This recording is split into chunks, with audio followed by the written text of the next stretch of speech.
Hello, Ross. Good evening. Good evening. How you doing? I'm great. I'm doing fine. Did you like Carden? I see Carden had been working at. Did you see the snow falling there? And the background. Very good, Carden. Very festive. Very festive. The complete opposite of my living room, actually. Oh. Yeah. What's happened to? Are you having a Christmas off or something? No, all the decorations are at the other side of the room. This is my good side. Next to the turkey. Yeah. Great. Well, very good evening, ladies and gentlemen out there. Fantastic to see so many people joining us already tonight. That's absolutely incredible. Can we just say we're live on Facebook, on the Tartan Tunes channel, or on Tunes in the House channel as well. We do a cross broadcast there. We're also on YouTube live, and we're on Twitter and Twitch live, both of them. So we're going out in quite a few channels all at one time. So please keep your comments coming in. And but there's something to say there, they were in their summer house with their headphones on. Yeah. Wow. Gee, can't be as cold as it is here though. So absolutely brilliant. Magic to see everybody coming on. Folks, John. Touching on it very briefly, yeah, we've had to go into all these different tiers again, or we're going into them on Boxing Day. It's a tough call for absolutely everybody, but hopefully it works, is all I can say. And it's so please, all of you, wherever you are in the world, please look after yourselves and look after each other, and stay as safe as possible. And we'll keep broadcasting right through. Yeah. So, and on that point of the broadcasting, this happened because of the initial lockdown.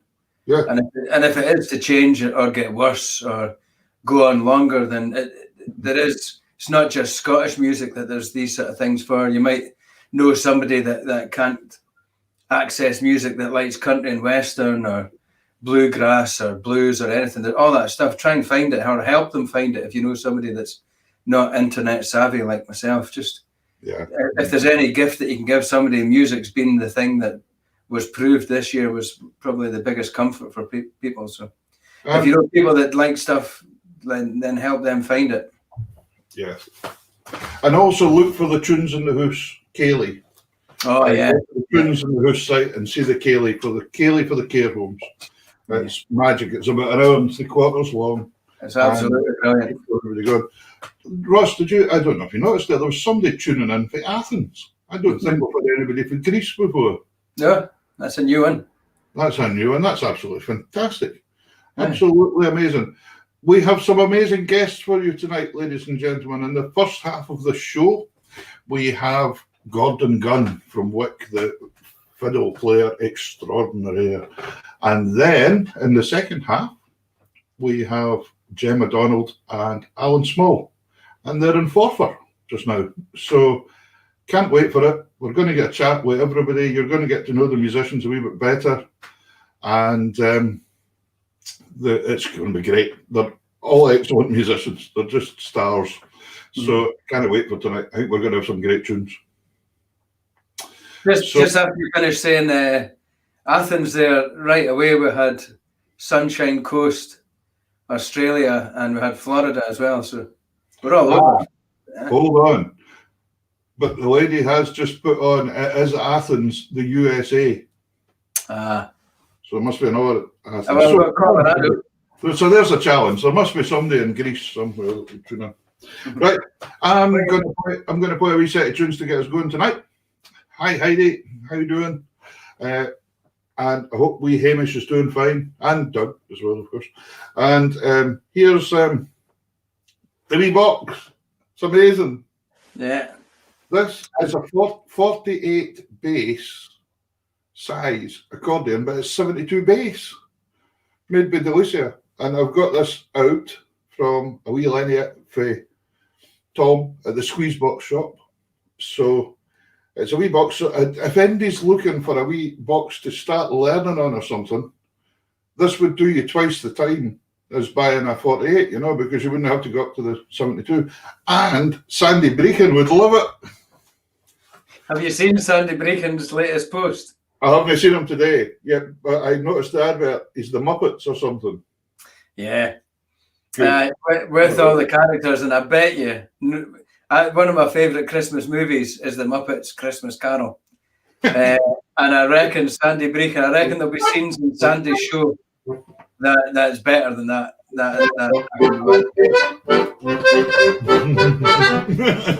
Yeah, there we go. And anyway, right. So anyway, this is an amazing wee accordion. So Andy looking for something. Delicia, when I was young, 30 years ago, Delicia used to be quite a kind of cheap accordion. And this isn't anymore. These sound amazing for a wee accordion. It's quite incredible.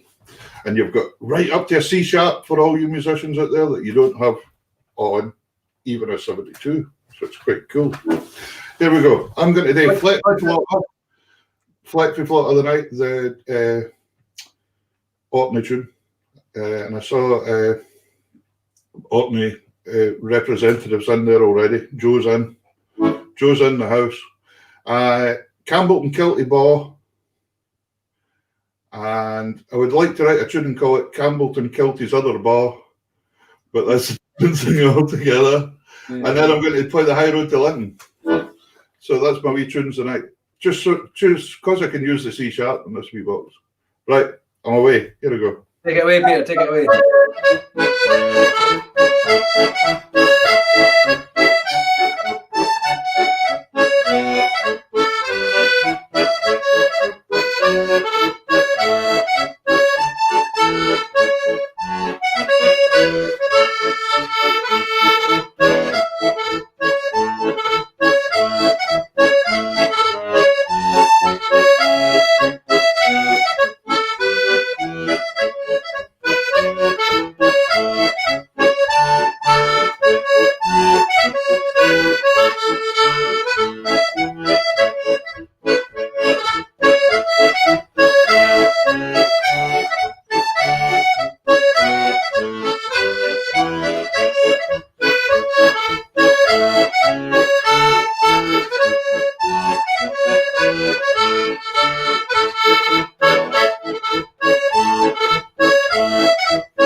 very good, Peter. Accordion, isn't it?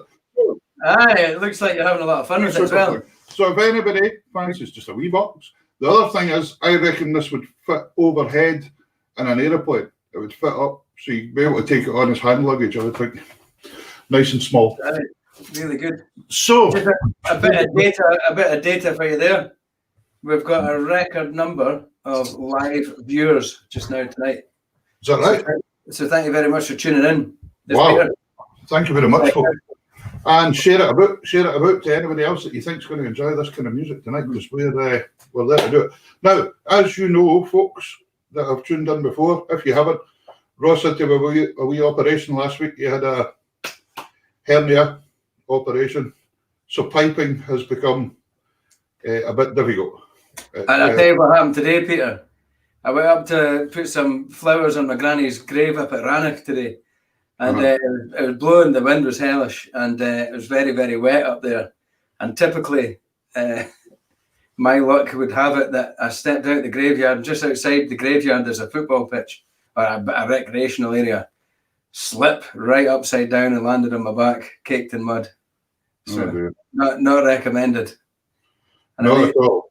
And not recommended as playing the pipes after just having a hernia operation. It's kind of like having diarrhea. You shouldn't play the pipes when you've got diarrhea. It's not good. Anyway, Ross, we have a wee set of strathspeys you recorded for before. Okay. And can you mind what they are? Yeah, these strathspeys that I think you're going to play will be the ones that I did for Davy Hunter when he released his book earlier on this year. A fantastic book, actually. So there'll be the strathspeys that I played for Davy in his book there. Fantastic. Yeah. Great. Cracking tunes. Karen, can we leave that to you? Okay, some strathspeys from Davy's new book. I'll play them in the small pipes for you.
Fantastic.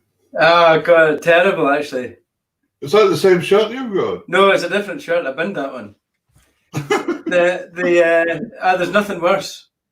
There's nothing worse than seeing yourself on camera, and that was terrible. And why do I look so miserable? No, you look fine. You look fine. Anyway, loads of stuff that I noticed when we were going on there. There's folk from all over the world sending messages in. Fantastic. Marvelous. Really good. Great to have you for a bit of Scottish company tonight. Yeah. That was out of that book, wasn't it? Yeah, now it's my turn. A great book. There's some good stuff. On the launch, Davey asked loads of different musicians to play tunes out of his book so he could do a video launch as well. And he asked me to do some Strasbays. But since then, I've been looking at his, you can see it online, all the different pipers playing for him, and there's some brilliant music in that book. Yeah, brilliant. Yeah, I played a 3/4 last night in my wee broadcast that I done last night. That's just a cracker. So, Davey Hunter, folks, if you're ever looking for music books and that, if you go and scroll down through our Facebook page, we add adverts and tell you where to get things and all that kind of stuff. So it's well worth a look if you're looking for stuff, books or CDs or anything, stuff that's coming out with the artists that we've got on the show. And the YouTube channel, I was adding more videos. We've had a lot of videos came from previous guests and guests, as well as other past shows, so you can catch up with them all over the place if you want. So anyway, right, we've got two brilliant guests tonight. Absolutely. And oh yes, three. Yes, that's right, a duo. First of all, we're hopefully going to bring on, all the way from Wick in the north of Scotland, Mr. Gordon Gunn. Hello, Gordon. Good evening, guys. How are you doing? Magic. Good to see you. How is Wick? Oh, Wick is fine. It's a bit dark and cold. I think it's the coldest day I've felt in a wee while. You know, it's usually kind of like summer here, and there's palm trees and sunshine and all that kind of stuff. But today, for some strange reason, it's pretty cold, you know. So we'll just have to put up with, you know. Wee bit better up here today as well. And I noticed the children are excited that there's going to be north winds on Thursday night, is it? So they think maybe some snow coming. So. Yeah. You'll not see snow in Shetland, I doubt. Or Wick that often, I don't think. No, not for a while. No, it's always sunny here. Always sunny here, guys. Always sunny. So what have you been up to, Gordon? Have you been up to anything exciting? Well, no, really. It's been one of those years when, you know, every gig has disappeared, every workshop has disappeared, every festival, you know, for everybody. So it's been a year for me of kind of online teaching, which has been good. And even the music school in Clopton has been kind of online for a few months. But we're back working in the music school now, which is good, to be honest. You know, it's good to be amongst the kids, albeit a wee bit different, but it's what it is. And a lot of studio work, to be honest. I have a wee studio here, so I do a lot of mixing, mastering, and I'm doing a lot of session work for kind of other people's albums. So that's been pretty hectic, to be honest. So I've been kind of stuck in that wee studio working on various projects. I was just working on Tim Eadie's new charity thing the other day. I was just going to mention that. I noticed I heard Tim saying in the mastering for that one. Yeah. Yes, helping him out with that. It's for a terrific charity. And Tim has been a good friend for many years. So and a great guy. And an incredible musician, you know. So that's been good fun. And lots of other projects as well. I was helping out the Nordic Fiddlers Block, working their stuff. And the Glenn Finn Cayley Band album just in the last few weeks, which is a cracking CD, if you've come across it. Okay, of course that one, so that's a new one, that's great. Yeah. Have you noticed an increase in your the mastering stuff that you do? Have you noticed an increase this year? Well, yes, Ross, because I've had to spend more time at home, so I've been able to do a bit more of it, you know, because with no gigs. You know, I think I've done a couple of corporate gigs since March, and that's been about it, to be honest, really. So it's been very busy in the studio, so I can't complain, you know. Missing playing live, missing the band, missing the guys, you know. And when you were saying there about being online teaching and things in Ross, well, I'm teaching the accordion in the schools up here, and Ross teaches piping. Ross teaches piping in the schools in Aberdeenshire as well. And the thing, it's been going quite well, but we've kind of got back to getting into schools a bit again, and then Brilliant. And then it looks like things will stop again because we have to go back remote for a week when we go back. And then it'll be take it from there again to see what happens. I know it's just tough times, but well, we just have to follow the rules and do what we can online the best we can. At least it's at least we've been able to do some work, so we're kind of fortunate. Absolutely, yeah. I dread to think what this pandemic would have been like if we didn't have online. It would have been really very difficult. It would have been. It's really, really tough for musicians. As I say, we've lost countless gigs, and a lot of them have been postponed to next year, but. We don't know. Well, that's Jenny in South Africa saying hello. That's good. Oh, right. Folks, as well, if you've got any questions that you would really like to ask Gordon, send them in because Karen's backstage and she'll edit things. As long as if it's anything rude, she'll make sure it doesn't make it to the screen. That's fine. And Gordon, can you tell me right back there, what the idea of this is to let folk know a bit about the musicians, because I think people see musicians on stage all the time and that's all they see. They don't realise that we're nearly normal people as well. Nearly. I didn't say nearly. What attracted you to the music when you were young to begin with? What brought you into playing the fiddle? Well, my dad played the pipes in the house, and my mum actually played pipe band snare drum in the local Wick Girls Pipe Band many years ago. So there was always music in the house, lots of pipes, lots of pipers going through the house. I remember seeing John D. Burgess and, what was the other guy? Henderson from New Zealand. Murray. Yes, and Paul Bain from New Zealand. So there's a lot of, I think my dad did a lot of connections with relatives and stuff in New Zealand, but it was constantly full of pipe music, and I tried the pipes a wee bit, but I just didn't have the wind for it, Peter. Just not got the wind for it. But my uncle played the fiddle a wee bit, so he's I seen him play, and I thought that looks quite easy. So my dad bought me a wee fiddle at an auction. And I think it cost like about 75 pence or £1 when I was about 6 or 7 years old. So he came back, presented me with this wee fiddle case and this dodgy looking fiddle in it, and I kind of got it together. And I thought, it turned out it was a wee bit harder than I anticipated it being, but I was kind of quite determined, to be honest. So I thought, I managed to sort of batter a few tunes out of it. And then a local guy, a guy called John Henderson, who was a local chemist, who was a great fiddle player. He suggested I went to his auntie, who was a woman called Margaret Henderson, and she was a fiddle tutor in the town, and she taught people like Addy Senior, Addy Harper Senior, and Addy Harper Junior, a lot of the other people, Isabel Auld and Hamish Auld, the Wick Scottish, and loads of other musicians, Bobby Cogle, I think, and Brian Cogle, and loads of people in the north, to be honest. Mm-hmm. So I went to her, and she was fantastic. She was a great tutor, so that kind of got me going, to be honest. And then I linked up with Addy Junior and played for we played for countless years together. Addy Senior, and I went from there. To be honest, it was lovely to see Addy Junior put in the Hall of Fame this year, wasn't it? That was magic. I was delighted to see him in there. He's such a laid back character. Yeah, he's so quiet and unassuming, isn't he? He really is, and he's an amazing musician. He does. He plays everything. He plays everything. He plays piano box, probably button. He can play button box a bit.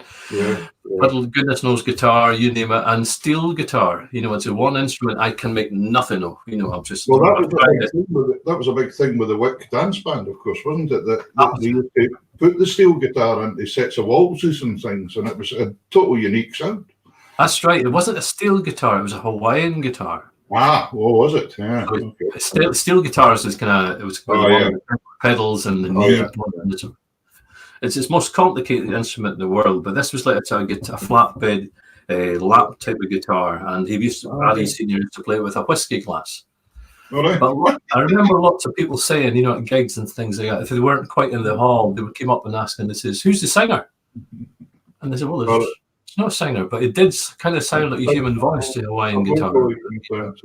So that was a comment that was often mentioned, See Hamish Napier shouting hello to us there. Oh, how you doing, Hamish done well with his award last week as well. He got yes. I think Hamish is actually, his folks used to stay in Wick many years ago. All right. Okay. I remember they telling me that. Yeah. Ross, go on. Fire it quick. I'd love to hear about how you got started or founding member or one of the founding members of Session 89, a great band that I followed for years. Yeah, yes, we're still on the go. This year coming up would be our, if we can get it together, is our 20th anniversary. Really? Session 89, yes, in November. So last year we should have been in the studio recording an album and touring, and that didn't happen. So fingers crossed it's going to happen this year. We've got a lot of original great material from all the band members. So it's how many fiddles in Session 94? 4 fiddles. Four fiddles. Piano, guitar, and percussion, and vocals as well. You know. Yeah. So Kevin plays for you now, and Kevin Henderson, doesn't he? Kevin Henderson, Adam Sutherland, Charlie McCurran. On fiddles. Yeah, Kevin's been texting me today because his dear Glasgow Celtic beat my team in the Scottish Cup, so he's delighted. He would probably mention that once or twice. He's mentioned it a couple of times.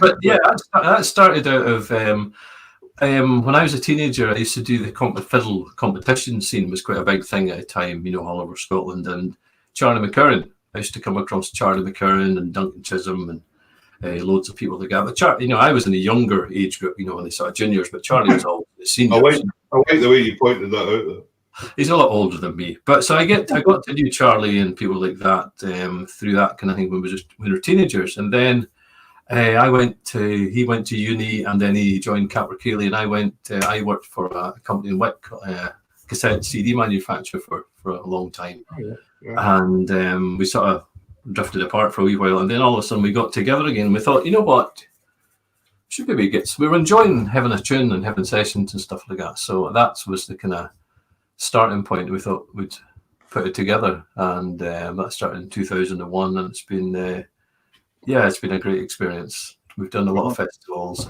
all over Europe and the UK and what have you, and it's just a great band to play with. You know. Great music too. And in the beginning, the inception of that, if you like, you would have no idea when you start something that lasts for 20 years.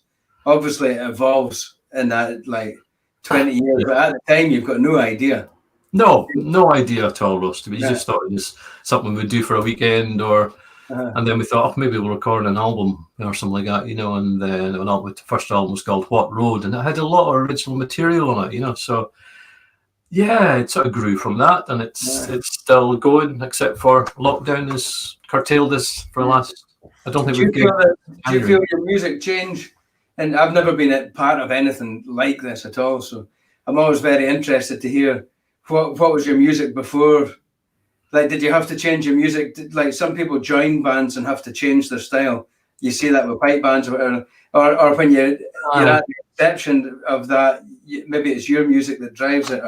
But then surely after a 20-year journey, when you're with so many people, does your music change after that? You know, does your music change or develop, or naturally will? But I think one thing about a band is if 4 fiddles are very different. You know, they're very different styles, and shouldn't really work together. But when we seem to get together, it's just the 4 fiddles just seem to really work, and it just feels right, you know. So it adapts, But I obviously, you know, came from a kind of traditional dance band situation and competition scene. Then I kind of moved into. I played with Ruby Rendell band, the country band. Yeah.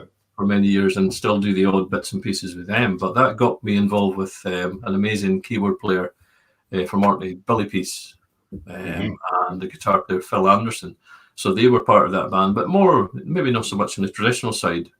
So we started having a bit of a tune, and their arrangements was maybe not so much traditional and more sort of different than what I was used to, and that was fantastic. And Billy introduced me to loads of different styles of music, Cape Breton, French Canadian jazz, and all that kind of things, and the swing. A great guy, you know, a fantastic musician. So that kind of brings you on. I'm going to speak about them in a wee while as well. I was going to ask you some stuff Right. about it anyway. But you haven't got the fiddle hiding there anywhere, have you? Aye. Yeah. Funny enough, there is one, Peter. Do you want to show it? It's not as bad as Martin Donahoe from Ireland. The night I asked Martin, I said, "Do you fancy giving us a tune?" And he said, "Sure." No, I don't think I will. No. That was nearly the end of that interview. So, but no, if you fancy giving us a tune, that would be fantastic. And tell us what it is, and we can get on to some speaking about CDs and things like that after. It would be great. Well, funny you should mention it. You know, Christmas is just around the corner. You know, so there is a CD on the go recorded 2 or 3 years ago with myself and Brian McAlpin and Mark Clement, and I think Tim Eadie's actually on it as well when I think about it. Yeah. And I'm going to play a set of tunes from that CD. Actually, the CD is called Wick to Wickham. Wick being up in Caithness where I stay, Wickham being on the extreme south coast of England. We went to do a festival down there a few years ago with Session 9, and I didn't realise quite where Wickham was, but it's 750 miles drive from Wick. Yeah. And it was a journey from hell. You know, I think everything went wrong. Cars breaking down, weather, hailstones, floods, you name it, to get to this wee festival. And I remember thinking, this is a complete disaster. You know, this is just, I don't know if it's worth it. And just before we got to the festival field, the weather totally changed, amazing sunshine, and actually an incredible festival, the Wickham Folk Festival. But even when we was on stage, I remember 3/4 of the band was on stage plugging in and stuff like that, and we were still short of 2 members. Adam Sutherland and Kevin Henderson were flying in from somewhere else. And I remember sort of pouring the sweat thinking, gee whiz, we're a few men down here. But as we were actually plugging in on stage, they appeared, and it was a fantastic festival. A really good time. So that CD is kind of to do with a massive journey, which was like 750 miles in each direction to do a gig.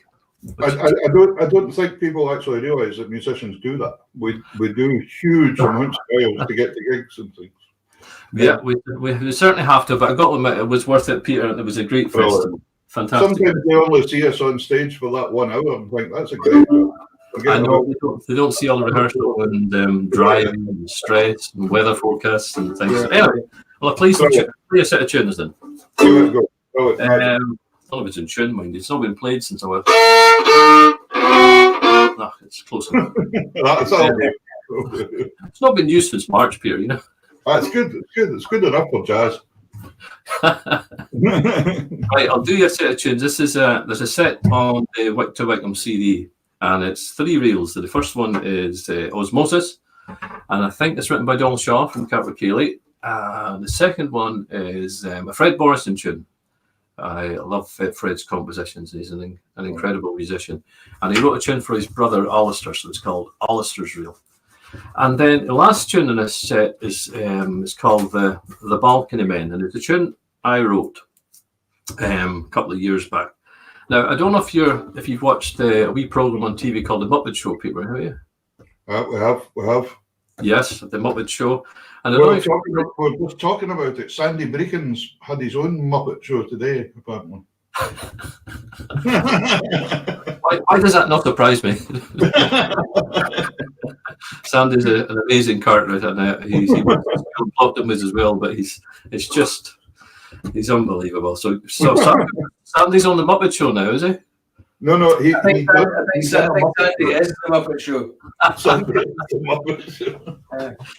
Well, do you remember the 2 guys that used to sit up in the sort of old guys used to sit up in the box? Yeah. But like me and Ross, actually. Aye, a wee bit like that. And they used to sort of look down on people and sort of criticise and sort of chastise with all the people types. So we've got a couple of guys up north that sort of do a similar type of thing. So it's called the Balcony Men. So we'll give them a go. And I don't know if this fiddle will work. So give it a go. Does that sound okay? So it'll be right enough, as I say.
Fantastic, Gordon. Oh, thank you very much. Marvellous. Absolutely brilliant. Great playing. Thank you. That fiddle's still working. Ah, it's you know, we've got a dust blowing off it, but it seems to be doing not too bad. Great stuff. You Fantastic. played your tune at the end is absolutely fantastic.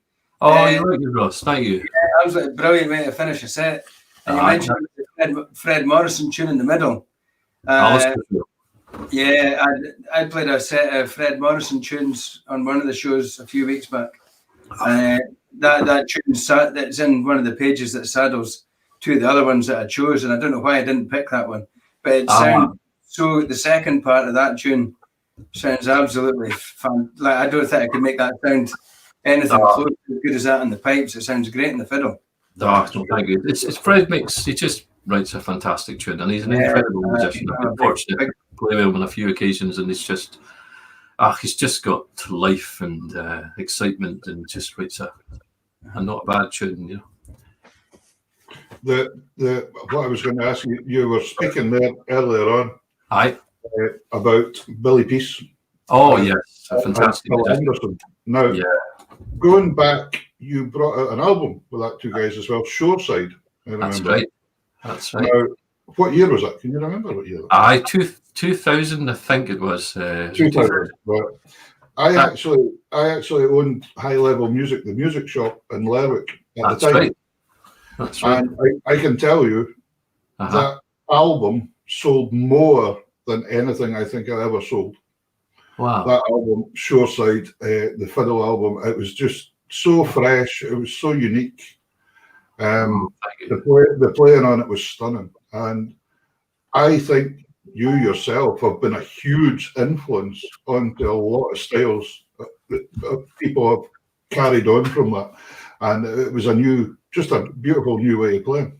It was lovely. Oh, thank you so much. Yeah, it was a great album. It was a great experience to work with the guys. And as I say, they weren't maybe from a totally traditional background. Well, Billy is, but big into jazz. Phil was a country player, so their chords were different. You know. I remember them saying at the time to me, we were talking about material to record, and Billy had some.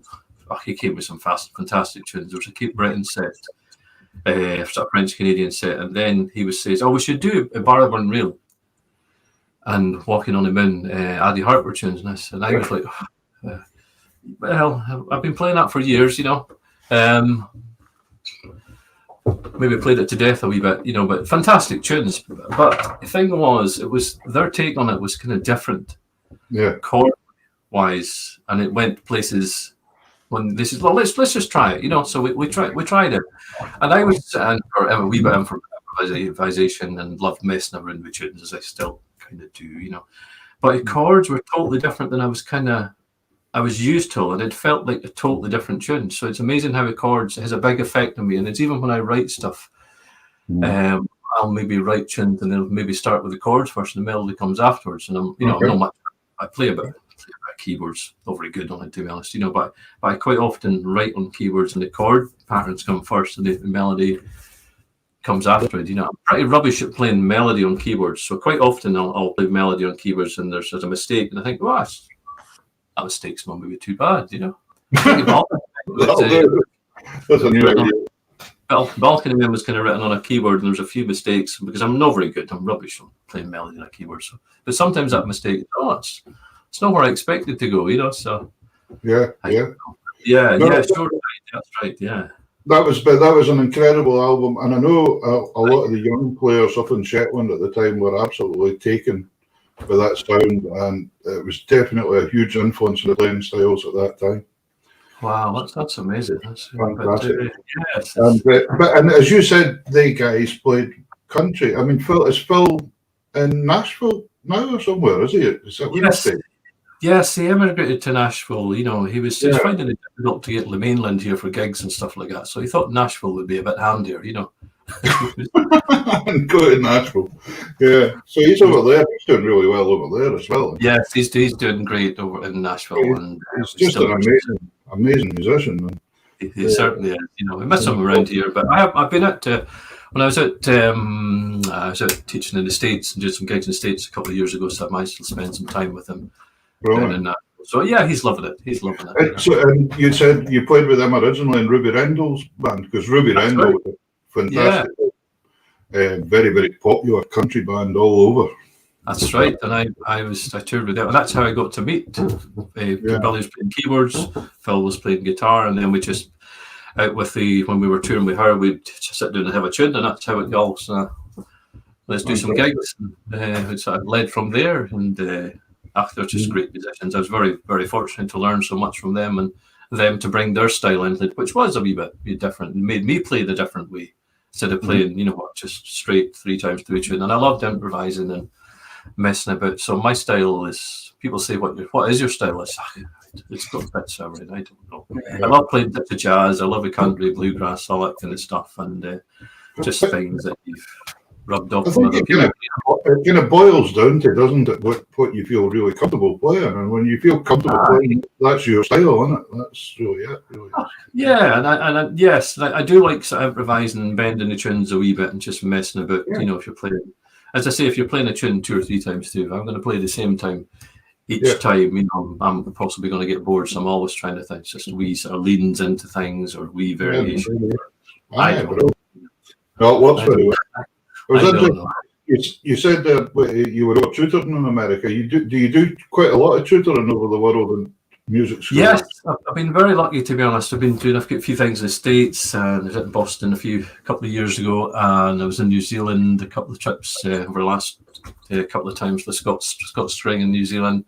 So yes, and also the west coast of Canada as well. So I've been very fortunate to work and meet some amazing and incredible musicians, in different parts of the world. So yes, very fortunate. And as I say, Session 9 has toured probably all over Europe. So this wee lump of wood has kind of brought me to different places I never would have expected to go.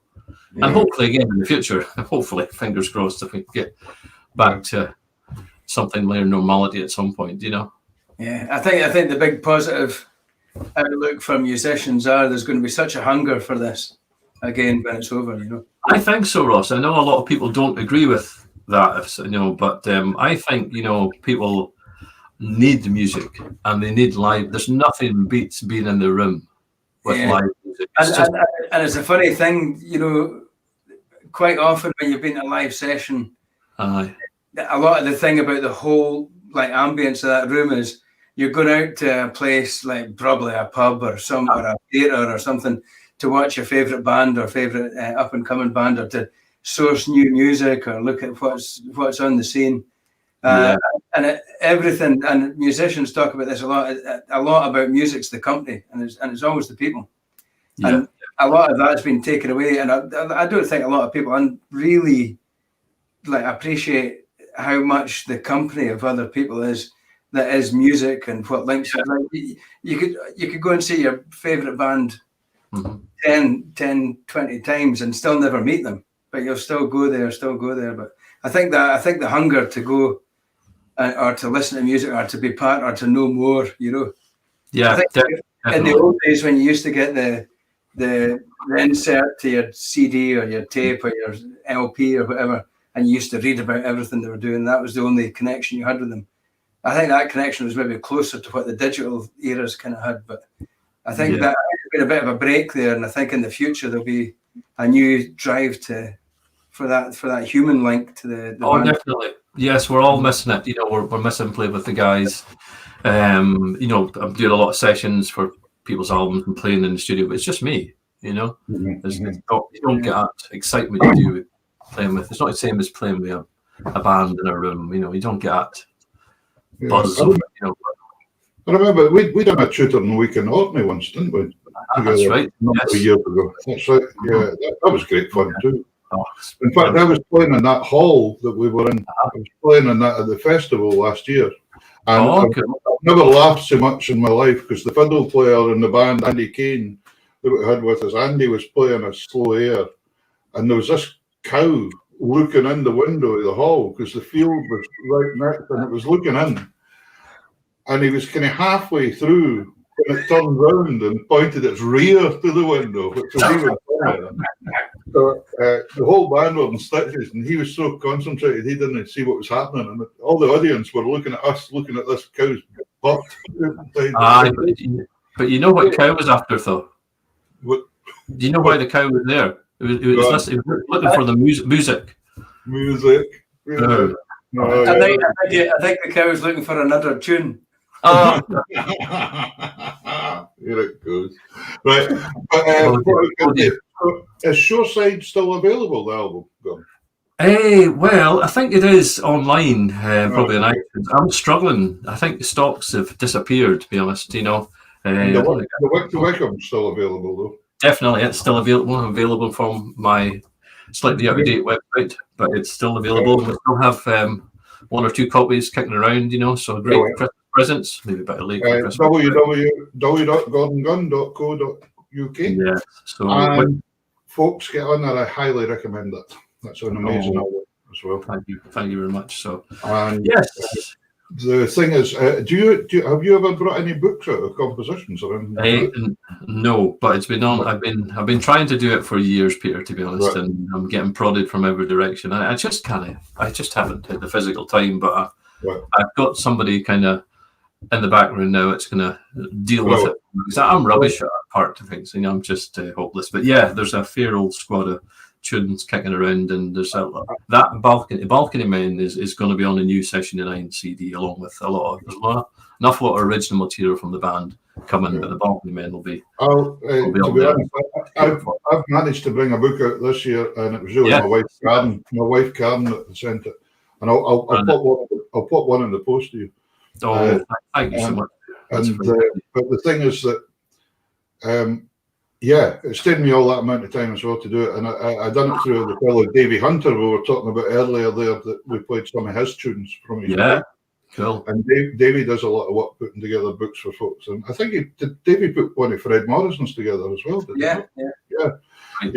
And he's great. What a guy to work with, Davey Hunter. It's fantastic. He made it so easy. I thought it was going to be complicated, and he made it really, really easy. So it's just getting time, but the collection is building up. So we'll definitely. It'd be great to get one out, folks. If you're looking for anything regarding www. Do you think you'll still use the platform in the future? Maybe broadcasting a bit online or something like that, as well as playing live, or? Yeah, I think so. Definitely. You know, been doing a few sort of online concert things with various people in the States and things like that. So that's been good fun. Yeah, it's just getting time. I think my time recently has been saturated with house renovations, online teaching, schoolwork, and I've been living in the studio, to be honest. So I think so. Definitely, it's just getting time. Yeah. I love these comments that come up. The Alan Barnett over in Canada there, he was saying that he was asked about the tune Orkney because he's got a recording of you playing it in 1999 on Take the Floor. Oh wow! That's I wrote it when I was 15 years old. After coming back for one of the very first times I was at the Orkney Folk Festival, and I was so miserable and sad after having all this amazing music the whole weekend that I had to come home. And I wrote it at school on a practice room on an old battered piano. Yeah. So that's when Orkney appeared. It was a wee miserable kind of square that I wrote when I should have been doing something else at school, but I was in a wee practice room banging it in. Do you fancy getting us a wee tune before you have to go tonight? Oh, and more tunes. Gee, was it? I go on. It was so good the first time. Don't know if I have any more, Peter, to be honest. Put me on the spot there now, you know. It doesn't matter if you don't. We'll get the next guest. Thanks very much. Get Bruce McGregor on again. Brucey.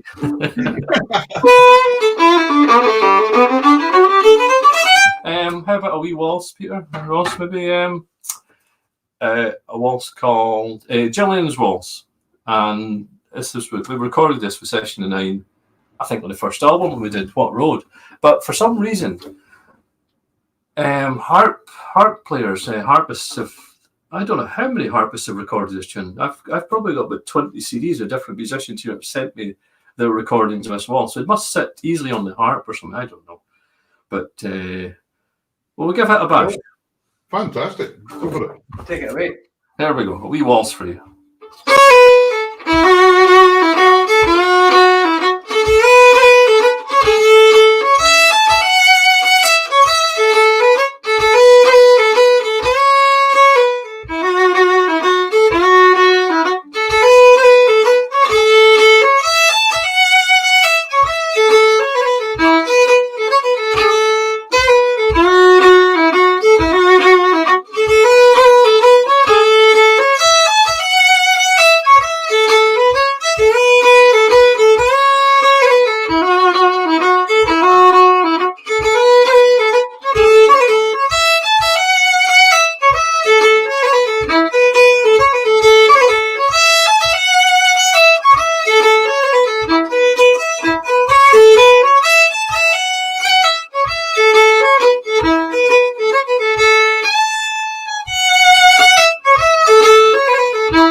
Thank you, Gordon. Absolutely fantastic. Thank you. Lovely tune. Thank you very much. Lovely. I'd like to ask one question before you Hi, go. what's that, Ross? Yeah, we know that you're for the viewers that we have that you might be a new face for. You've taught all over the world. You've taught all over Britain, Scotland, England, and America and Canada. One of the things that I've noticed this year is that when you start to teach kids, they're in the 7 or 8 year old bracket. So this year and going into next year, we'll be the people that's in charge of teaching people for the first time digitally. The first steps will be non-contact. So yeah, definitely.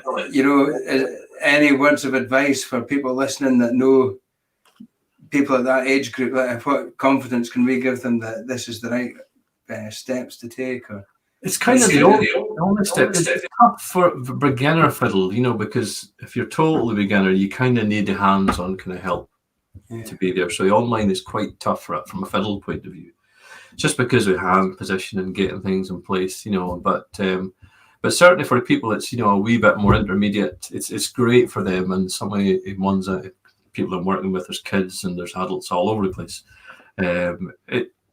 It's the only way forward, to be honest, and it definitely works. But I think for absolute beginners, for fiddle, it's kind of tough because it's not like a guitar. It's not got frets on it. It's getting that position. So it's a wee bit tough it's tough for any instrument for the first time, but it's not impossible either. That's the thing. It's not impossible, and it's, as I say, it's the only way. And I'm delighted with the results. With the kids who've been working over since April. Online. I'm the same. I'm really, really pleased with the kids. I think they're probably they're more at home with it than we ever were, to be honest. Yeah, definitely. They're kind of more used to it. It's a different world, totally different world. When I seen the 5-year-old lad in Angus and he's playing Minecraft and talking about downloading an app to get the instructions for Lego the other day, and I thought, we never spoke, we didn't know what an app was, so the brain must work completely different than we did. I noticed Karen's found Shoreside. She says it's available on, where have you found it, Carol? It's available on Apple Music and at www.musicanscotland.com. There we go. Well, that's good, because I'm certainly struggling for, I think my stocks here is totally dried up. The other CD, you'll get that for Gordon's website. It's on the website. And any adverts, Gordon, you want to share onto your Tapping Tunes page, just do that. That's no bother at all. Thank you very much. Gordon, can I just thank you so much for coming on tonight? It's been great to see you again. Delighted to see you both, guys. Thank you for having us. Coming up with time on a Sunday night, it's been fantastic to see you. A pleasure, guys. Pleasure to see you. Wish you all the best for the future. Have a peaceful Christmas, and hopefully we'll get there with us someday. We'll all get a tune in a room again sometime. Oh, definitely. It's got to happen. It's got to happen. And it will happen. That's the thing. It will. It will happen. If we stick to the rules, it will happen. That's been fantastic. Thanks for playing for us and telling the folks a bit about your background. Thank you very much. Thanks, Cheers, thank you. All the best, guys. Thanks very much. Thank you very much. Super. What a player, eh? Just beautiful, eh? It's great, and it's the individualism he puts into it. It's just very individual style. It's just very good, very good. Yeah, great, really good. Nice fellow. Yeah, and I love the way that he described. He's been all over the world teaching. He's been, he's a high figure musician, and he still calls his instrument a lump of wood in the corner. I've called my accordion a lot worse than that, I love Well, I think pipers and their instruments. I think most fiddle players will call accordions worse than that. Yeah. We'll speak to the next guest when we'll come on. I'm sure Gemma will back that up. See, before we go on to the next guest, I was just wanting to mention a couple of things tonight. It's been fantastic as well. There's a lot of musicians been bringing out CDs and things to help charity as well. Yeah. And we've always said, with this show, anybody that's doing that, please get in touch. We will always give you a plug and advertise the stuff on our Facebook page. That's great, because that's what we wanted to do. And there was 2 recordings I wanted to highlight tonight. Tim Eady Tim that won Musician of the Year at the Trad Awards last week. Tim's brought out a single, and it's called Fields of Gold. Now he's got Natalie McMaster, the famous Canadian fiddle player, on it, and he's got Patsy Reed on it as well. All excellent musicians. It's a wonderful recording. I've heard it. Really, really nice. What he's doing is 50% of the profits from that one is going to SANS, which is the stillbirth and neonatal death charity. And Tim and his partner had lost a baby at one point in time as well, and he's done this year, and it's absolutely beautiful. So if you would like to hear that or download that one, that's a beauty to go and get. If you go onto Tim's website, or I've put an advert today on our Facebook page as well, so it's there. The other one I've put an advert on for today is Stella Wilkie. Stella, the fiddle player from Dundee. Well, she used to be from Dundee. Whether she's still in Dundee. And Joan Blue. Joan was married to Jimmy Blue, the late Jimmy Blue, the piano player. Jimmy was the accordion player, Joan, piano player. They've brought out an album called About Time, which they've recorded at, it's been out my head just now, where the recording studio is, down in the just outside Edinburgh, famous recording studio. Anyway, it's called About Time. Great variation of tracks on there. I've also put an advert on there. They are giving all the money, less post and packing, to Alzheimer's Scotland. And that's what they're using their charity for. So there's adverts for both these albums. Castle Sound Studios, there you go. It's just come back to me at Caitland. So there's two great recordings there that if you download them or buy them, they're going to help out charities that are very dear to people's hearts. So that's cool. So yeah, great stuff and great music too. Great charities and super stuff. Well, I'm going to bring on our next guest. This guests have done so much right through lockdown as well. Broadcasts, daily Cayleys, all sorts of things. So we're going to bring on from the Lowman Cayley band, Jim McDonald and Alan Small. Hi guys. How you doing? We're good. How are you? We're fine. We're just been sitting listening to the rest of your show. It was excellent so far. Oh, it's been brilliant. We're going to put a stop to that. It's great fun when you find out some things about some folk that you didn't ken. I think it's quite interesting. A lot of things I'm not telling you about. Listen, there's a lot of things we don't want you to tell us. Anyway, how are you guys getting on? You're in Forfar just now. Yeah, we're technically out of our house at the moment and in temporary accommodation, and they might not get rid of us. It's lovely here. Oh, well, that's good. That's good if you get somebody you like, isn't it? You had a bit of a mishap with the house, didn't we? We did. Yes. We had been in Shetland at the time on holiday with the kids, and first few days into the holiday, we got a phone call on the third day saying it was Pia Walker actually that phoned us. She's in Cooper, where her house is. She's been a bit concerned about the black smoke coming from the industrial estate where you live. Are you okay? So I said, well, we're fine, we're in Shetland, but what was going on? So we eventually found out it was a massive fire, and it took 50 firefighters that were there for 4 days to retain the fire. And we came home to a smoke-damaged house, which was just... We've moved house 8 times within 10 weeks. Oh, wow. We moved our house long, so yeah, 8 houses in 10 weeks. And I used to be like that, but it was when I was about 17 or 18 when you used to just move people. I don't think we'll move that many more times in our lifetime. No. Well, you guys have kept incredibly busy. Yeah. You've done really, really well. You've been doing the daily Cayleys. Did it start as a daily Gailey, doesn't it, your one? Yes, yeah. How many? You've done about 80 broadcasts, I think. 86. 86. Is it? Fantastic. But and it's not short broadcast. How long have you gone for? You gone for? Not actually as long as 3 hours. We were going to be on for an hour and we got a bit carried away. We were having too much fun. Gary Ennis says we took it to Bruce Springsteen level, you know. Yeah. If only we made the money that Bruce Springsteen made. That would be amazing. Yeah. But, that's a fascinating thing. Myself and Peter have been doing this since about May, June time.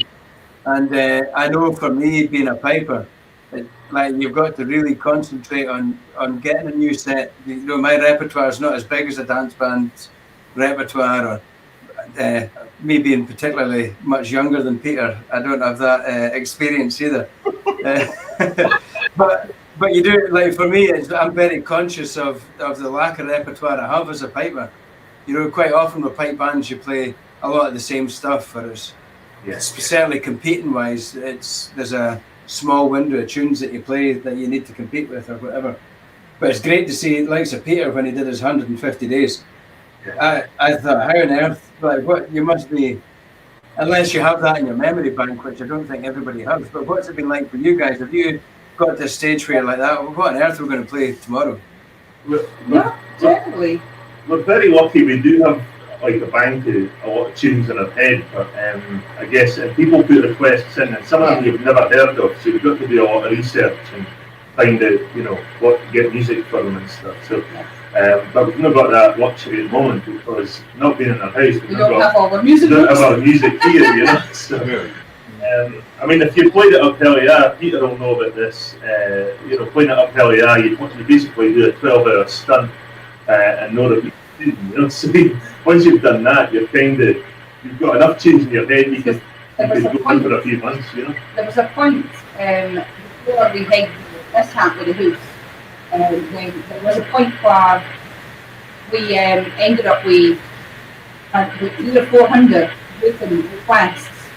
People asking in already or hitting what group playing, and we decided we were having to leave that aside because it was just not happening. We got time to request only layers, you know. Do you fancy giving us a tune, you guys? Yeah, we can do that. No bother. Anything you fancy. You're not going to have to play for 3 hours tonight, so don't worry about it. Because Ross has to get to his beauty sleep and all that at some point. What a shame. Well, we're going to play a set of our Back on Track album, which is this is the year. It's Woman Killy Band album that came out 4 years ago. And is it really 4 years ago already, is it? seems like last week. And some of the album, 3-piece on it, which is myself, Gemma, and Kyle Innes on the drums. And then some of it's got the 6-piece band, which we use for the broadcast and the take the floors. So it's a bit of a mixture of music on there. And we're going to play a set of jigs off of this album for you. Do I remember, did you bring that out in vinyl as well? Yeah. We were because there's not many Scottish dance band records come out in vinyl nowadays. We decided to bring it out because we called it Back on Track, and we had this kind of vintage on the cover, and we actually on the CDs they're printed on miniature vinyl look discs as well. So they even look like mini vinyl. And but we're the first band in the Scottish dance band scene to bring out the vinyl since the last one was Colin Dewar 1991. Colin Dewar in 91. Right. We decided to bite the bullet. That was a very expensive experience. It was worth it. Fantastic. Can folks still buy the vinyl and the CDs from your website? Is that the best place to get stuff from, the website, www.womankailyband? And we'll speak about your other recordings and musical ventures as we go along with it. That'll be good. Take it away. Give us a tune. The tunes here, the first one is The Suit End. It's a Shetland tune written by Willie Hunter. The second one I wrote myself. It's called Pat News. That was written for Pat Agler, who was one of the folk that ran the News in Lerwick alongside Tommy Grubb. Like some fantastic nights in the News up Heliar in the festival. So I wrote this tune for Pat, and then the third and fourth tune are Canadian tunes. So hope you enjoy them. Brilliant. Take it away, guys.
Well, hey, Fantastic. Absolutely brilliant.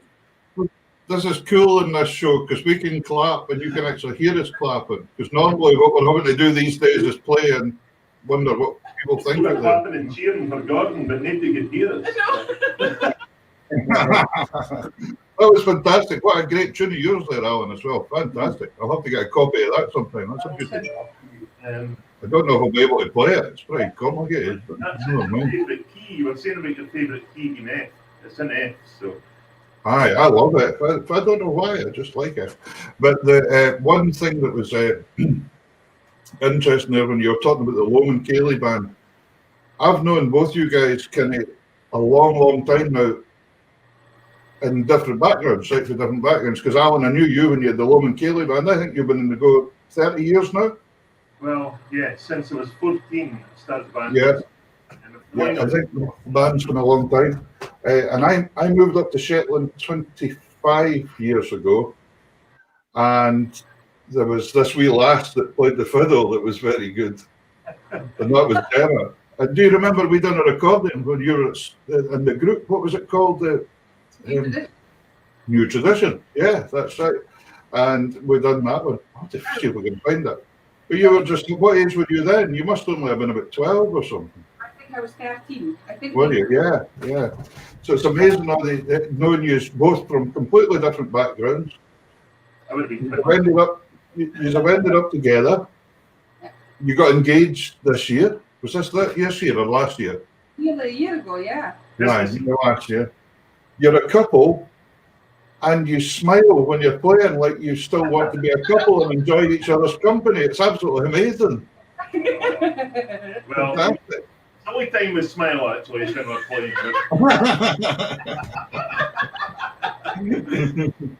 Ross, did you see the guys smiling when they were playing? Yeah, no, yeah. And I'm Ross- glad I done that. Ross is trying really hard to learn how to smile when he plays. He's trying really hard. So once things open up, we'll send Ross up for some coaching to forward. I'm terrified. It's finding the big pipes because nobody comes near you. But a few years ago, when I started to learn the small pipes, you could see people coming into that circle that was closer than what big pipes allowed, and you could see people saying, "Oh, can you play?" And that was you. You couldn't speak, and the pipes are so quiet. You can speak over that. And well, if you look at Ross Ainsley, Ali Hutton, they're chatting to each other the whole time. That's a completely different skill level. No, I just really struggle with speaking when I'm playing. It's and my dad, world's worst. He comes into a band rehearsal and he'll go in every player in the band. Oh, you're the head. Take the floor. Hey, get on, you know. That's what you pay for tea. You're like, mince and ties. And everything.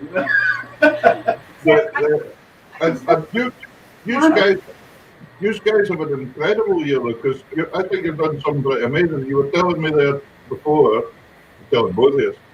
What did you say? You've lost 5 stone in weight between the two of you. Yeah, but Well done, guys. There's not many folk done that in lockdown. Not a lot of folk done that in lockdown. Well done. Can I get your own clothes, please? Because I went the other way. You can have all my dresses, no button. I'll show you. I'm not look on. We'll need to get out a new wardrobe. Luckily, I have lots of dresses, so it's okay. I can manage to get away with that. I lost a pound once, and one of my friends said that was like the Queen Mary losing a deck chair. Marvellous. Eh? What was my extra? See, another thing, you guys, you don't get a chance to say it or anything much when you're doing all your own broadcasts, but I'd like to bring it up. You are both champions, nationally, etc., in competition world. Now, Gemma, you are presently the Scottish champion on the fiddle. Yep. Alan, had you won that before, or was that the first time? First time. First time. Alan, Every time I went. how many times have you won the Scottish championship? 2002 and 2018. That's amazing, and that's a big span of years, isn't it? I mean, After 2002, I never competed at the championships again for a while, because my focus was to try and get my pupils up to that standard. And I always said I would never go into a competition against my pupils in case they beat me. I kept to that for a while, you know.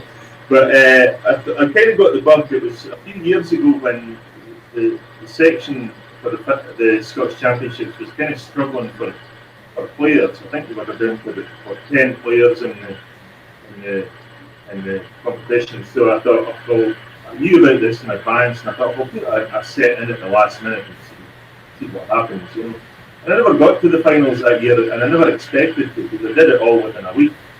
And I never slept. I just like played the box for 40 hours a week just to try and make it sound reasonable. But after that year, I went in the following year, and that was the year I won. The following year was the year I won, so I just spent the whole year putting up a set, you know. And I was just amazed, because when you're in that situation in the finals of the Scottish Championships, it's the loneliest place in the world, sitting on that stage, and you're sitting with three adjudicators looking at you, and you know, the bell rings, and it's like you're just, you know that the first mistake you make, you're going to lose a mark, and the next one, and it goes on and on and on. So you're just. I remember actually, I looked up that year and I saw my brother-in-law, Colin Brown, for the Pentland Scaly Band, and he was speaking to Stuart Cameron at the back of the hall. And I got it in my head that they were speaking about me because I'd made I was maybe not playing very well, you know. And then that put me totally off the tune, like, I guess I just went all paranoid about it, you know, in my head, you know. But anyway, I was very lucky to win that year, and last year, 2019, I was runner-up to Matthew Scully, who a very well-deserved winner. He was amazing performance. So I was runner-up in 2019, and this year I was done virtually. And I would say I've never seen the standard so high, you know. It was unbelievable. I never made the final. And Gemma, did you have the Glenfiddich? Were you in that one? Yeah, I won Glenfiddich in 2006 when my first go in it, which I was totally gobsmacked at, and then I swiftly stopped competing a couple of years after that, and I kind of branched into the world of adjudicating, and then haven't competed. Yeah, I think the last time, until this year, the last time I competed was 2008. So, it's been a while.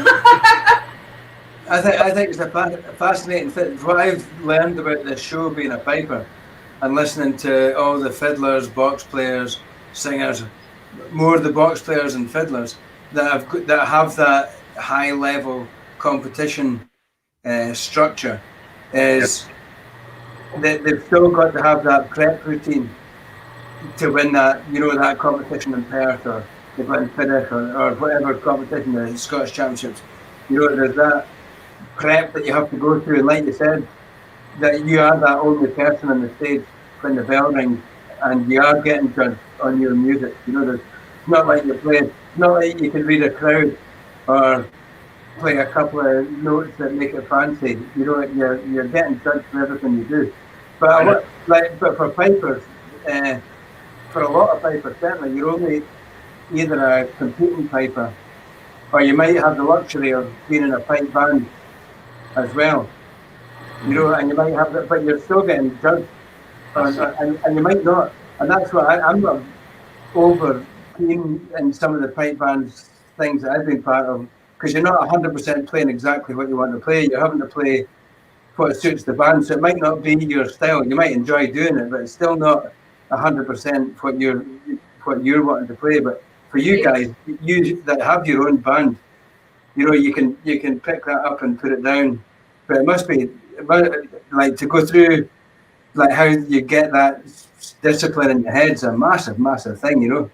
I think it's a very different thing playing in a band.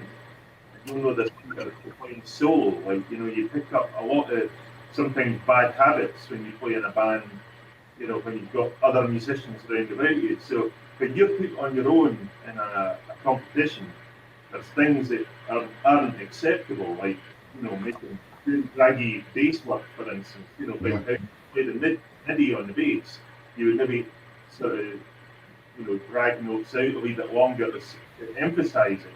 But if you do that in competitions with accordion, you get marked down for it. So it's things you've got to change in order. Make it. It's a different. It's and do you have a? Did you have a structure? Ross and I were talking about this earlier in competition. Did you have a structure of practice, etc., that you worked towards building up to these things? Did you try to really dedicate a lot of time to it? Look at Gemma. Gemma's like, hey, no, I just went on and had a tune. Well, into it. I didn't really get bullied. I kind of willingly let my arm get twisted. Alan was here, I'm putting my entry in. You've got one more day. If you want to put an entry in, you've got one more day to register. I went, oh, go on then. And I was like, I don't know what I did. Like I paid the entry and I was like, oh, I've just entered that. It's like, what do I do now? Oh, I'll have to practice. Oh no. I maybe had a week or 10 days or something to kind of brush up my set and get it as good as I wanted to. And I picked one that I kind of was still relatively comfortable with playing. And it was the Marxist Being Real that I played the year that I won Glenfiddich. So I thought, well, at least I'm had previous competition experience with the steps. Yeah. I'll just play this. Well done to you both. It's a great achievement. It's fantastic. Gemma was the recorder set for an absolute festival, and she told me she was doing it, and I came in. I would keep coming into the house with someone, and she's like, "I'm recording. Will you go away? Leave me alone." So again, and I'd come back half an hour later, and I said, "Have you done it yet?" And she said, "That's just a pile of blooming rubbish." And I spoke to Simon Howie on the phone not long after the festival, congratulated him and the team for the festival and how good the job they made of it. And Simon says to me, watching Gemma was like watching a master class in the fiddle. She says, just a pile of rubbish. There were so many things that had better. It was interesting. Last week we had the piper Bob Worrell on from Canada, and Bob's adjudicated at the World Pipe Band Championships 14 times or something. He's always on with Jackie Bird presenting it now on the television. And we were speaking about tuition and competition a lot, obviously. And one of the things with the tuition that was very interesting for Bob's side, Bob said he reckons even top professionals should always still have a tutor or get some lessons somewhere to keep getting yourself higher up onto that scale. And he I can see his point, like pipe majors or dance band leaders or that, if they just think I've made it, you're not going to take it any further, are you? And I see his absolute point, what he was talking about, For improvement. Yeah, I think when you feel like you're at the top, then the only way is down. That's the beginning of the demise. I've always looked. I've got players I've looked up to, and bands that I look up to, and Gemma lets me hear new styles and stuff. Yeah. An accordion player Jeff Taylor is just an unbelievable player in States, and I listen to these guys thinking, I wish I could do that. But the thing is, it's not that I can't do it, it's just that I would want, in fact, we talked about for our honeymoon, we might go to America and just cut instruments and go on a music holiday. You could go and spend time with Bob Wills, and I'll go and see Jeff Taylor. Bob Wills is honeymoon in America. You'll be lucky at all these. God, with all these restrictions. With all these restrictions, you'll be lucky if you get the honeymoon in Dundee. Because they believe in get to have a wedding. What did they tell you though is we're getting married when I'm 80 though. Yeah. Well, save it up, are you? You're saving up. Yeah. But give us do you fancy giving us another tune? Go on, because the folk are loving it when you guys are playing. Can I tell you tonight, something, we've had the most consistently biggest audience we've ever had. Ever. Oh. for the show tonight. So well done, all you guys. Oh, Yeah. I don't think it's me and Ross that attracts the I love your honesty, Peter. Yeah, yeah. Do you want a pretty slow number? You can play whatever you fancy. Because you can play a slow one. If you're not in a hurry to go anywhere, we'll have a wee chat and then you can finish off and play another one, and that'll be it. We've got a new album out that's Yes. fresh off. I'm trying to get it so it's not in the light. It's fresh off the press. A band that we have with myself, Alan, Brian Nicholson, and Manus Maguire. Brian All fantastic musicians. and Peter, very, very familiar with Brian. And Yeah. we've got Manus Maguire from Ireland playing. So, and A super musician and a super man as well. Lovely man. yeah. Really nice guy. And but yeah, we've just brought out this album, which we recorded live last year on our tour, and this track is on the album. It's a tune that I wrote called "Walking with Angels." So, Fantastic. Looking forward to that.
Beautiful.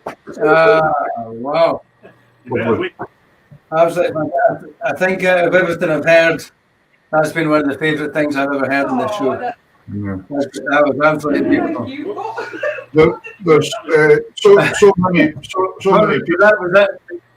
Did we just hear performance anxiety there? Was that what that was? This accordion got excited when the Mitty got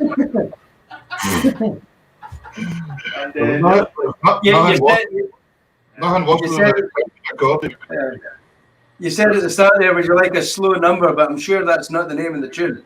No, it's called Walking with Angels. Beautiful. Absolutely beautiful. It sat 4 years before it got, 3 years before it got its name.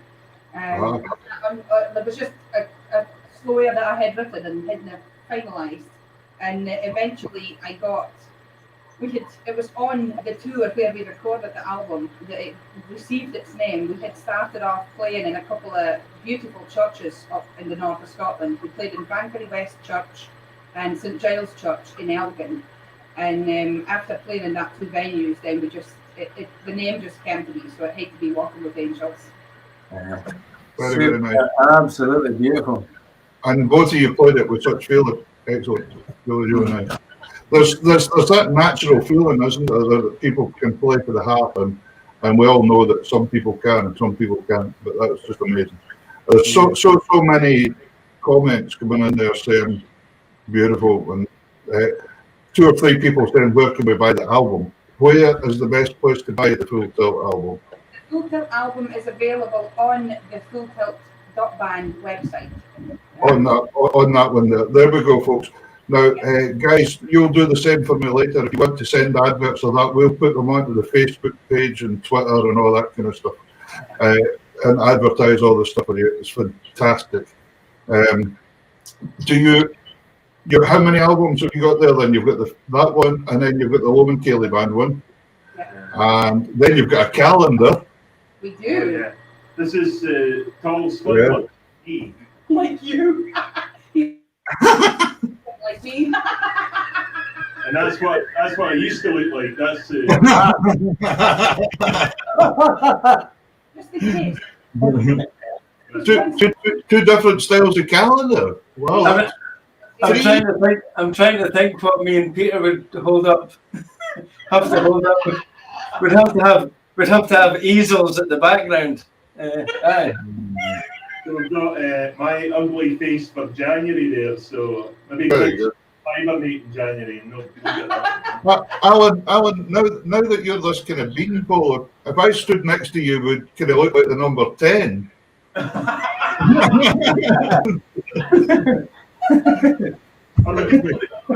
Be number 1. Right, so you've got the calendar. Ross, we'll have to get our act together and get a calendar. People are screaming for it. Peter. Yeah, we could do one of these kind of.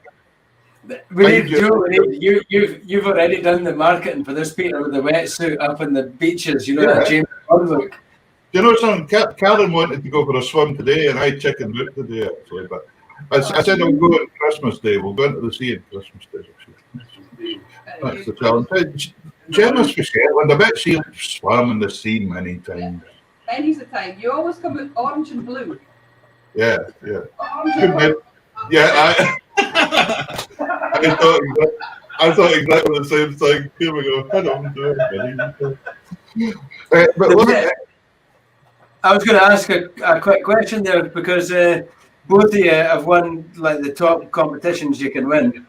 You've like yourself, Alan, with the Loman Cayley Band for 30 years. Gemma, you've been in all sorts of like adjudicating now from a young age, clearly. But have you found that like what you've done with the Daily Cayley, have you noticed anything change, like having to speak or broadcast different? Is it changing the way you approach music or think about sets or anything differently? Yeah, I would say so. I think we're very much more. We've always been. Well, me actually. I don't know. I'm Karen Allen with this, but I've always been a chatterbox. And my mum. No, you never were. My mum could never get me to shut that house about, and so it's never changed. I thought my mum was hard to beat, but then I met Gemma. I think I was going to say gift, but no. Well, I suppose it's very informal, but at the same time, we try and do it as kind of relaxed, but whilst still being able to put our best foot forward with it. So, and we will continue to do this. This is the new why. It's no going to stop. Once we can do physical gigs again, we will still be doing live shows online. Well, I was going to ask that as well, because I feel I'm going to keep doing bits and pieces online, because I think it's a platform that's opened up a new audience. Yeah. And Yeah. you guys have seen it yourself. I've seen some of your videos having 15,000 views. Yeah. We could never get 15,000 people into a venue, unfortunately. Well, that's the thing. And the good thing about it is it goes worldwide. We've had people coming in from Pakistan, Hungary, all into Europe, Australia, Brazil, everywhere. Really, it's just unbelievable. I think Peter's bang on there. But another way that you could say it is it has opened up a new audience. I think the right way to say that is it's opened up a new way of an audience to see. But I think most importantly, it's opened up for an old audience again. And I think folk that can't get out are able to watch live or at least go back and catch up. There's all these things that are available, and I think that's the most important thing that this year's done for people that aren't musicians, is being able to catch it again or catch it live. We were speaking about the tunes in the house, Kaylee, and the care home thing with Martin McLeod and all them put together. And it's a great wee show this year for that. You're doing something similar for Christmas, aren't you? Are you doing a Christmas show? We're doing a Christmas special on Christmas Eve at 8 p.m. We're doing a live show on our Facebook and our YouTube channel, and we're doing that completely free of charge. There is actually a giveaway. Because we here had there not been all the donations that come in for everybody through the year. Gemma's giving me away for Christmas. After the first person that wants them. Well, you'll not need so much paper now. Right, they come with a receipt.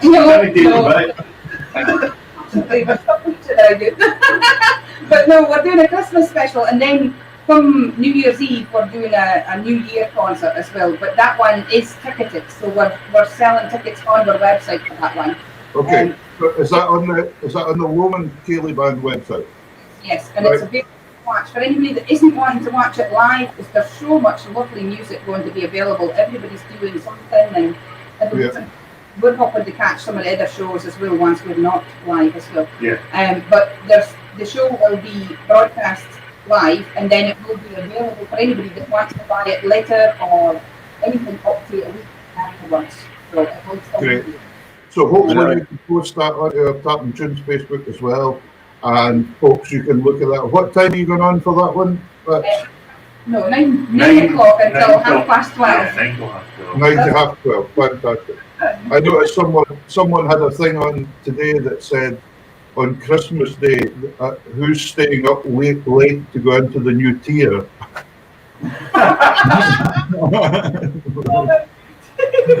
So, no, that was that. So, anyway, but so there's two great things to watch out for, folks.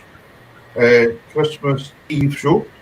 Gemma might even sing a carol that night or something like that. Yeah, I think we might even get one for Alan. Oh boy. I've been doing more singing recently in the show, and I've been, well, we've all been, the audience included, has been badgering Alan to get singing, so we're hopefully going to first get a song with him. I think the problem with that is that everybody will want their money back once you're done. That's why we need to do it intentional. Wait till you see what happens with the calendar.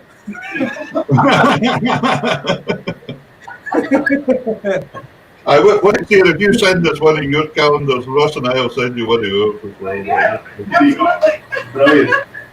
Which one do you I can't wait. We'll need the big one. Listen, guys, it's been absolutely fabulous having you on the show tonight. Do you fancy giving us a blast? Normally we just do two sexy tunes, but it'd be fantastic if you played us out tonight. That'd be great. If we did a couple of Christmas ones, and then we'll maybe finish with Flutes of Edinburgh. Yeah, but Something like that. All right, that's a theme. A theme. Flutes of Edinburgh is a great Christmas tune. So no, wait, in 1743, it was very popular that year as a Christmas carol. I'll maybe sing that one on Christmas Eve. Take it away, you guys.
That's amazing. Yeah, That's not a hat. that was absolutely splendid. I hope you've I had to get my Christmas hat on. Absolutely. Alan, we talked about this earlier on in the broadcast there, that one of the things that I can't do when I'm playing speak, and you mentioned that was a thing that you struggled with as well. But well done, you've obviously been practicing twice, and that's you were able to say 3 words: ho, ho, ho, and jingle bells. Well done, that's brilliant, brilliant. The mistake. That last it was called "My Son's a Prawn." It's not. We would tell you more about that tune, but it's a secret. So we're not telling you the words to that one.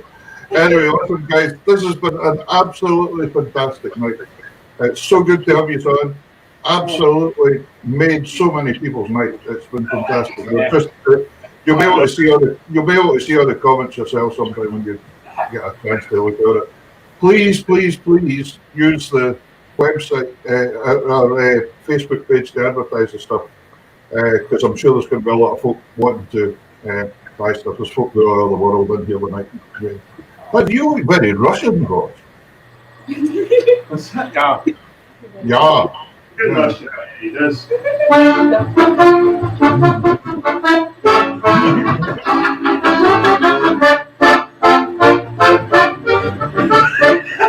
No, this show's gone to pieces.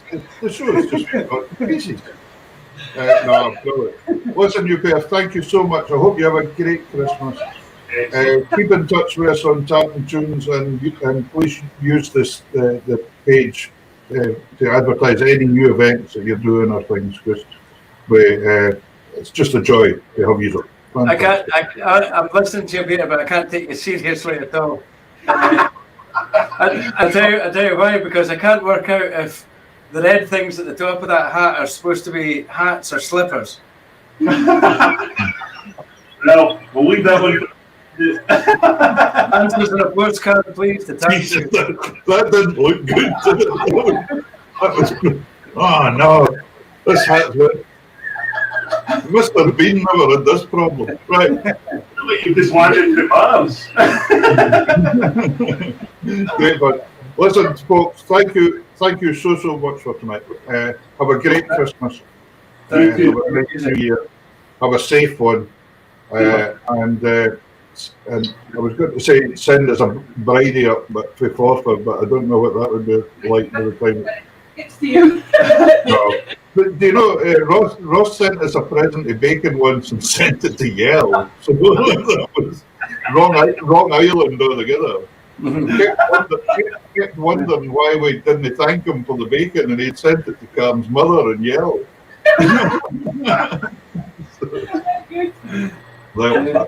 No, it's been brilliant fun. Thank you so much for coming on, cheering us all up tonight, and we'll keep in touch. And we'll. I was going to say I'll see you up Hell but there's no up Hell this year, so there's nothing. So someday we will go. We took the kids to see Olaf the snowman yesterday up in the street. Oh, brilliant! And Olaf was actually Smirk, who Gemma will ken who I'm speaking about, who sung White Christmas and got all the words wrong. And even the children noticed. No, so never mind. But listen, please have a great festive. You guys as well. I can tell when Ross is enjoying himself, and I would say he's well enjoyed that show to me. So. Ross, you're doing better with a smile. You just need to in the mouth and do the same thing at the same time. Yeah, that's it. I'm working on it. Anything nice you want to say, Ross? Yeah, loads of stuff. Thanks a million. And like you said, there's loads of stuff going on Christmas and New Year where you might not be able to watch live, but I'll certainly be watching you and catch up, and we'll be certainly promoting it on this show as well. So I look forward to getting my huge calendar that I'll go online and buy that thing, and I'll be able to look at you all year. Great stuff. Keep up the good work. Thanks for your time tonight. It's been brilliant. Cheers. Take care. See you soon. Brilliant. Fantastic, eh? Cracking show tonight. Absolutely brilliant show tonight. We've enjoyed that. And one thing, any like you can watch all their shows, yes, as well on playback or like look back. and they just have so much fun on the show, you know. Yeah, if you go on and look at the Lomond Cayley band, I think Karen should come on now. Karen's got a Christmas thing on. Karen, come on and say Happy Christmas to everybody, please. Come on, don't be shy. Ah, there you go. Karen. Karen stays backstage so much, but it's great to have her here. Well, she's actually in the next room to me, but... Can I just say something here, Karen? You don't look like anything that I thought you were. I've never met or seen you before. You've been completely in the dark for all this time, so I didn't expect it. Well, very festive. Great. Karen's very festive tonight. What did you think of that show tonight, Karen? That was good, wasn't Fantastic, fantastic. I've been dancing around the room, and the kids Yeah, really good. still awake too. So. Really good, really good. I really, really enjoyed it. Well, listen, folks, we won't see you until oh, she's gone. She's gone away already. You're allowed to come back if you want. But, what was I going to say? Yeah, we'll be in touch with you on Wednesday. We are doing a show next week on the 27th. Is that the 27th? Am I right? Is this the 20th? Yep. So we'll be on next week. We've got a special for you. We've got two absolute characters from past stories. Legends. And, We're how will we introduce them then? we can do it on Wednesday night. Yeah. Yeah, we'll do a wee show on Wednesday night, a wee quick one, and tell you about who we've got coming on. Two absolute crackers. So thank you so much, folks, for joining us tonight. Share the show about if you want. If you want to watch it back, you can watch it back on YouTube. It takes a wee while to upload there, but it will be there for probably tomorrow or something. But you can watch it back on Facebook. I'm not sure if Twitter and Twitch records or not. I don't think they do. Yeah, if you're one of the 3 people that watch us on Twitch, then I don't think it's even that many. Never mind. Yeah. We do try. But anyway, folks, thank you so much for putting up with us all this year so far. This is the last we'll see before Christmas Day, so I hope you all have a brilliant Christmas out there. Yeah, huge thank you to everybody, and have the best Christmas you can possibly have. Think of what the best thing you can do and double it. Just do the best that you can now. And I want to say a very quick first Christmas to Hamish. Hamish, well, your nephew that I wrote the tune for. So Heidi and Doug, I hope you and Hamish have a brilliant first Christmas. Yeah. That would be great fun. And Gareth Nodes as well. Gareth. Yeah, young Milo as well. Yeah. Gareth and his wife. And have a smashing Christmas, all you people out there. And we'll see you in between Christmas and New Year. So I'm not going to wish you a Happy New Year yet, because we'll see you. But as I say, I think we're going to lockdown again on the 26th. And we'll be back on the 27th. Mm-hmm. So do not fear. We're not going anywhere. Yeah. So it'll be great. Yeah, no, absolutely great. And I should be back on the small pints by then. So like I said, I'll promise to play these Monroe tunes that I was going to do. So I'll do that on Wednesday for Chris and his crew. And I'll be playing tunes from Loch Tayside and Ben Lars. There you go. Yeah. So just see how you get on, but we don't want you to burst on air or something like that. That wouldn't be do good for the viewing. Yeah, do good on YouTube. Anyway, folks, have a brilliant, happy, merry, peaceful Christmas. Yeah. And we'll see you. Thanks everybody for this year. We had our biggest viewing tonight, and it stayed solid for the whole show. It's fantastic. And the thing is, this show can't happen without all you folk watching it either. It's a two-way thing, guys. We're just here speaking drivel. It's not that good. Anyway, right. It's good night from me. And good night from him. Yes. No.